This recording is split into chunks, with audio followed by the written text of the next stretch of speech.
Hi மக்களே வணக்கம். என்னோடய சப்ஸ்கிரைபர் எல்லாருக்குமே ரொம்ப வணக்கங்கள், நன்றிகள். ஏன்னா நான் பேசுகிறத பொறுமையாக கேட்டு இவ்வளோ தூரம் வந்திருக்கீங்க.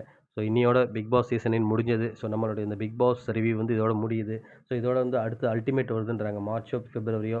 ஸோ வந்தால் கண்டிப்பாக நம்ம அதை ஸ்டார்ட் பண்ணுவோம். இல்லைனா அடுத்த சீசனில் ஸ்டார்ட் பண்ணுவோம். ஸோ அதுக்கு முன்னாடி யாராவது நீங்கள் ஃபேன்ஸ் இருந்தீங்கன்னா உங்களை காயப்படுத்தியிருந்தா மன்னிச்சிருங்க. ஏன்னா எல்லாருமே எல்லா கண்டஸ்ட்டுமே நமக்கு ஒருத்தர் ஒரே மாதிரி தான். ஸோ முன்ன பின்ன வார்த்தைகள் இருந்திருக்கலாம். அது வந்து நம்மளும் ஹியூமன் தான். எங்கேயாவது தப்பு பண்ணியிருப்போம். ஸோ சேம் தான் அங்கே இருக்க கண்டஸ்டன்ட்மே.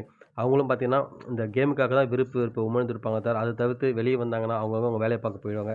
ஸோ நம்ம யார் மீதும் வெறுப்பு வேணாம். எல்லாரும் அன்பாக இருப்போம். ஸோ இன்க்ளூடிங் விஜய் சேதுபதியுமே நம்ம வந்து தப்பு பண்ணுறது நமக்கு பிடிக்கலன்னா நம்ம சொல்லியிருக்கோம் நடுநிலை இல்லைன்னு சொல்லிட்டு. ஸோ அதுவுமே ஒரு கேம் தான். ஸோ அதை தாண்டி வந்து அவர் ஒரு நல்ல மனுஷன் தான். அங்கே பிக் பாஸ் டீமில் ஒர்க் பண்ணுறவங்க, அந்த ஸ்கிரிப்ட் எழுதுங்க எல்லாருமே என்னன்னா ஒரு கார்பரேட் ஒர்க் பண்ணுறாங்க. அவங்க வாங்குற சம்பளத்துக்கு வேலை செய்கிறாங்க, அவ்வளோதான். ஸோ அதெல்லாம் நம்ம அவங்கள கோச்சிக்கிறதோ அந்த நேரத்தில் எமோஷனில் நம்ம ரிவ்யூ பண்ணும்போது சொல்லுவோம், விமர்சனங்களை சொல்லுவோம். ஸோ விமர்சனங்கள் வந்து நல்லது தான். பட் வந்து விமர்சனங்கள் வச்சுட்டு அதோட விட்டுறணும். அது வந்து வன்மமாக மாறாத வரைக்கும் யாருக்கும் எந்த பிரச்சனையும் இல்லை. ஸோ அது மாறாத வரை பார்த்துக்கணும். முடிஞ்ச அளவுக்கு நானும் பார்த்துக்கிறேன். நான் எங்கேயாவது தப்பு பண்ணியிருந்தா கூட மன்னிச்சிக்கங்க மக்களே.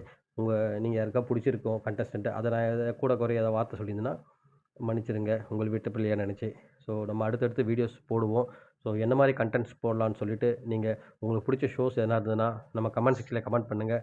முடிஞ்ச வரைக்கும் அந்த ஷோஸ் நமக்கும் வந்து பார்த்துட்டு நம்மளும் அதுக்கு ரிவ்யூ பண்ண ட்ரை பண்ணுவோம்.